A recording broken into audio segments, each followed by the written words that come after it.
नमस्कार, मैं रत्ना और आप देख रहे हैं सी न्यूज भारत। आए करते हैं न्यूज बुलेटिन की और बात होगी कोटा की, जहां पुलिस अधीक्षक सुजीत शंकर खुद जनता के बीच पहुंचे। साथ ही बात होगी पुणे की, जहां पुणे में डॉक्टर बाबा साहेब अम्बेडकर की जयंती उल्लास के साथ मनाई गई।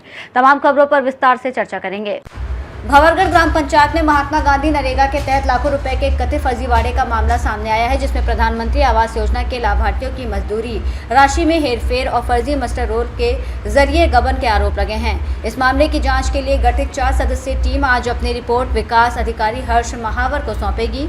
जाँच टीम में धीरेन्द्र मीणा, जयकृष्ण मीणा, विश्वनाथ नागर और राजेंद्र कुमार चौरसिया शामिल हैं। आरोप है कि पीएम आवास लाभार्थियों को मिलने वाली 90 दिन की अतिरिक्त मजदूरी पंचायत कार्मिकों ने लाभार्थियों तक पहुंचाने के बजाय हड़प ली और अब ग्रामीणों की नजर प्रशासन की कार्रवाई और जांच रिपोर्ट पर टिकी है। ये जो मास्टर रोल में घोटाला हुआ है किस प्रकार से हुआ है और लगभग कितने ऐसे आवास हैं आप जो जांच कर रहे हो? अभी हमारे पास जो प्रार्थना पत्र श्रीमान जिला कलेक्टर महोदय के माध्यम से हमें प्राप्त हुआ है, उसमें 11 लाभार्थियों का नाम है। उसके अलावा कुछ एक लिस्ट हमारे पास और प्राप्त हुई है। इस लिस्ट में कई जगह पर कुछ अनियमितताएं हमें और कई जगह गंभीर अनियमितताएं भी प्राप्त हुई है, जिसकी जांच करने के लिए हमने एक जांच कमेटी गठित की है, जिसमें हमारे पंचायत समिति के सहायक अभियंता, सहायक लेखा अधिकारी, सहायक विकास अधिकारी और एमआईएस मैनेजर नरेगा को हमने कमेटी में रखा है। हम अगले 1 हफ्ते तक इसकी गहन जाँच करेंगे और इसमें जो भी दोषी निकलेगा उसके विरुद्ध कठोर से कठोर कार्रवाई की जाएगी। अगर आवश्यकता होगी तो हम प्राथमिकी भी दर्ज करेंगे। 12 से सी न्यूज संवाददाता इमरान की रिपोर्ट। बैतूल जिले के थाना आमला क्षेत्र में एक सनसनीखेज मामले में पुलिस ने त्वरित कार्रवाई करते हुए 62 वर्षीय महिला की हत्या के आरोपी को गिरफ्तार कर लिया है। डायल 112 पर मिली सूचना के बाद मौके पर पहुंची पुलिस ने शव को पोस्टमार्टम के लिए भेजा, जिसमें हेमरेजिक शॉक से मृत्यु की पुष्टि हुई। जांच में सामने आया कि मृतका का बेटा दीपांशु गुजरे शराब का आदी था और पैसे को लेकर विवाद में उसने लोहे के पाइप और चप्पल से मारपीट कर अपनी मां की हत्या कर दी। पुलिस ने आरोपी को गिरफ्तार कर हत्या में प्रयुक्त सामान भी बरामद कर लिया है और आगे की कार्रवाई जारी है। आमला से सी न्यूज संवाददाता दिलीप चौकीकर की रिपोर्ट। इंदौर के विजयनगर चौराहे पर ट्रैफिक पुलिस और करनी सेना के बीच उस समय विवाद की स्थिति बन गई जब हेलमेट न पहनने पर रोके गए एक युवक के साथ कथित अभद्रता का मामला सामने आया। आरोप है कि युवक की तबीयत खराब होने के बावजूद ट्रैफिक एएसआई एमएस चौहान द्वारा न केवल चालानी कार्रवाई की गई बल्कि उसके साथ झूमा झटकी और अपशब्दों का प्रयोग भी किया गया। घटना से नाराज करनी सेना के पदाधिकारी और कार्यकर्ता डीसीपी ट्रैफिक के निवास पर पहुंचे और ज्ञापन सौंपकर संबंधित पुलिसकर्मी पर सख्त कार्रवाई की मांग की। संगठन ने चेतावनी दी है कि यदि कार्रवाई नहीं हुई तो वो आंदोलन के लिए बाध्य होंगे, जबकि पुलिस की ओर से फिलहाल कोई आधिकारिक प्रतिक्रिया सामने नहीं आई है। इंदौर से सी न्यूज संवाददाता अमर शाह की रिपोर्ट। जयपुर में आईपीएल 2026 के आयोजन को लेकर जिला कलेक्टर संदेश नायक की अध्यक्षता में कलेक्ट्रेट सभागार में बैठक आयोजित हुई, जिसमें राजस्थान राज्य मानवाधिकार आयोग के निर्देशों की अनुपालना सुनिश्चित करने पर जोर दिया गया। बैठक में राजस्थान रॉयल्स, बीसीसीआई और संबंधित विभागों के प्रतिनिधियों को दर्शकों की सुरक्षा, दिव्यांग और वरिष्ठ नागरिकों के लिए रैंप, शौचालय, मेडिकल सुविधा, स्वच्छता और भीड़ नियंत्रण जैसी सभी व्यवस्थाएं समय पर पूरी करने के निर्देश दिए गए। जिला कलेक्टर ने खाद्य सामग्री की गुणवत्ता जांच, आपातकालीन चिकित्सा व्यवस्था और नियंत्रण कक्ष की स्थापना सहित समन्वित कार्य योजना बनाने के भी निर्देश दिए, ताकि आयोजन के दौरान किसी प्रकार की अव्यवस्था न हो और दर्शकों को सुरक्षित और सुगम अनुभव मिल सके। जयपुर से सी न्यूज संवाददाता भगवान दास शर्मा की रिपोर्ट। शाहगंज के आजमगढ़ रोड स्थित बैंक ऑफ बड़ौदा गली डिहवा भादी में बीडी हॉस्पिटल परिसर में बुधवार को सीमा हॉस्पिटल के सौजन्य से विशाल निःशुल्क स्वास्थ्य शिविर आयोजित किया, जिसमें लगभग 150 मरीजों का परीक्षण कर उन्हें परामर्श और दवाएं दी गईं। बड़ी संख्या में लोगों ने लाभ लिया। शिविर में विश्वविख्यात इनफर्टिलिटी और आईवीएफ विशेषज्ञ डॉक्टर सीमा पांडे ने मरीजों को निःशुल्क परामर्श देते हुए कहा कि सही समय पर इलाज से संतान सुख संभव है। वहीं doctor S Singh, doctor Sajida और डॉक्टर वीरेंद्र यादव ने भी जांच और परामर्श किया। कार्यक्रम के अंत में डॉक्टर आर.के. वर्मा और डॉक्टर रुचि वर्मा ने सभी चिकित्सकों, सहयोगियों और मरीजों का आभार जताया। इस आयोजन को सफल बनाने में हेमलता तिवारी, प्रदीप कुमार, राहुल, गुलशन, अनमोल, श्वेता और राजेश सहित अन्य लोग की महत्वपूर्ण भूमिका रही। मैं इन परिवारजनों से यही कहना चाहूँगी कि निराश होने की बिल्कुल आवश्यकता नहीं है। सबसे ज़रूरी है समय पे बीमारी की पहचान और उसका इलाज। अगर वो समय हम खो देते हैं तभी निसंतानता एक अभिशाप की तरह हो जाती है या वो ट्रीटेबल नहीं रहती।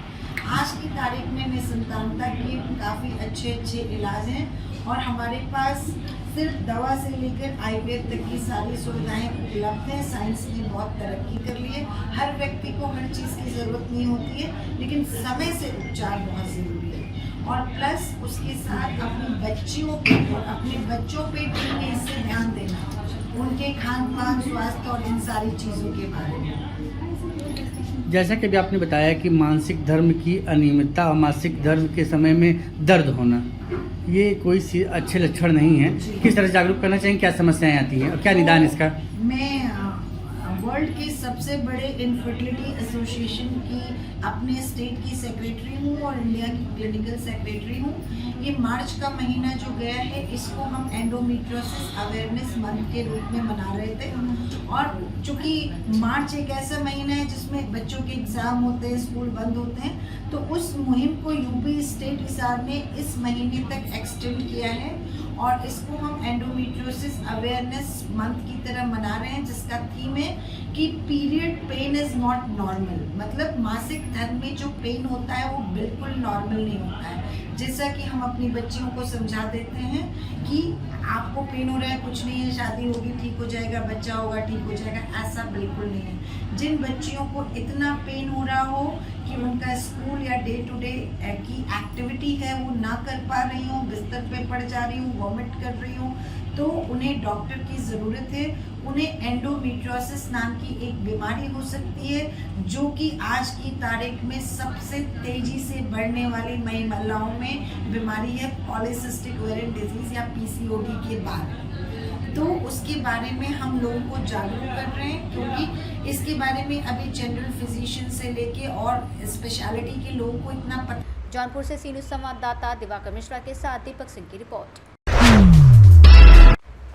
कैमूर जिला के भगवानपुर थाना क्षेत्र से खबर है कि 14 अप्रैल को डॉक्टर भीमराव अंबेडकर जयंती समारोह के दौरान शराब पीकर उत्पात मचाने और मारपीट करने के मामले में पुलिस ने 5 आरोपियों को गिरफ्तार किया है।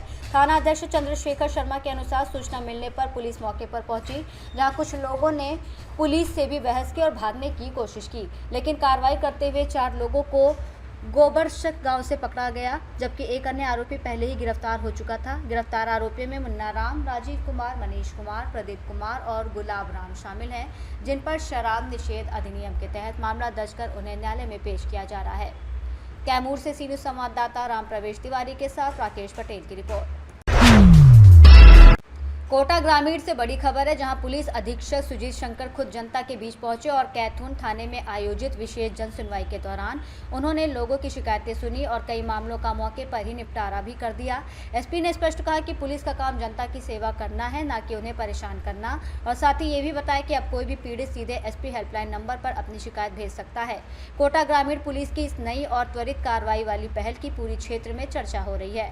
कैथून ग्रामीण से सी न्यूज़ संवाददाता सुरेश कुमार पटेरिया की रिपोर्ट।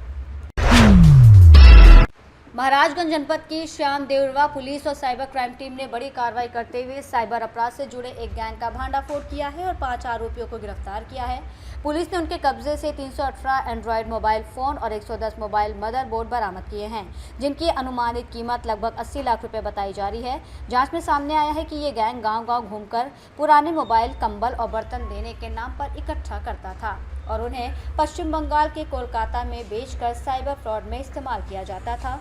पुलिस अधीक्षक के अनुसार गैंग के तार पश्चिम बंगाल से जुड़े हैं और मामले में आगे की जांच जारी है और अन्य आरोपियों की तलाश की जा रही है। थाना श्याम देवरवा पुलिस और साइबर टीम की संयुक्त कार्रवाई में एक सफल ऑपरेशन किया गया है, जिसमें साइबर क्राइम को रोकने के उद्देश्य से एक गैंग का पर्दाफाश किया गया है। यह लोग फ्री लगाकर और अन्य तरीके से लुभावने चीज़ें देकर भोले भाले लोगों से फ़ोन ले लेते थे और उस फ़ोन को ये लोग इकट्ठा करते थे और उसके बाद ये लोग इन फ़ोन को और मदरबोर्ड को इकट्ठा करने के बाद एक इन्होंने अन्य व्यक्ति का नाम बताया जो समय बंगाल में मौजूद है, उसको जाकर देते थे और वहाँ फ़ोन देने के बाद इनको अलग अलग जगह पर भेजकर साइबर अपराध किया जाता था। इनके पास से हमें लगभग 318 मोबाइल फ़ोन बरामद हुए, जिनकी मार्केट कीमत लगभग 80 लाख के आसपास है। 110 मदरबोर्ड भी बरामद हुए हैं। इसके अलावा मोटरसाइकिल बरामद हुई हैं और कुछ अन्य फर्जी कूटरचित दस्तावेज भी इनके पास से बरामद हुए हैं, क्योंकि ये लोग एक फर्जी दस्तावेज बना लेते हैं ताकि कोई इनसे अगर पूछे कि फ़ोन किसका है तो ये लोग उनको बता पाएँ कि फ़ोन उनका खुद का है। इन फ़ोन की कीमत लगभग 80 लाख के आसपास की है और ये टोटल 5 लोग हैं। ये पाँचों लोग मूल रूप से बिहार के रहने वाले हैं और इनके आपराधिक इतिहास के बारे में जानकारी की जा रही है। इनके मास्टरमाइंड गैंग लीडर का नाम मुन्ना सिंह है और लगभग 10 दिन पहले ये लोग महाराजगंज क्षेत्र में रंगे। महाराजगंज से सी न्यूज़ संवाददाता अंगद शर्मा की रिपोर्ट। पुणे में डॉक्टर बाबा साहेब अम्बेडकर की जयंती बड़े ही उत्साह और हर्षोल्लास के साथ मनाएगी। पुणे स्टेशन, पिंपरी और अरोरा टावर कैंप स्थित बाबा साहेब की प्रतिमाओं पर श्रद्धांजलि अर्पित करने के लिए रात से ही हजारों की संख्या में अनुयायी मौजूद रहे और पूरे दिन श्रद्धालुओं का आना जाना जारी रहा। विभिन्न राजनीतिक दलों और सामाजिक संगठनों ने भी बाबा साहेब को अभिवादन किया। इस अवसर पर शहर भर में भव्य जुलूस निकाले गए और विविध सांस्कृतिक और सामाजिक कार्यक्रमों का आयोजन कर संविधान निर्माता डॉक्टर अम्बेडकर को श्रद्धांजलि दी गई। पुणे से सी न्यूज़ संवाददाता विपुल साठे की रिपोर्ट।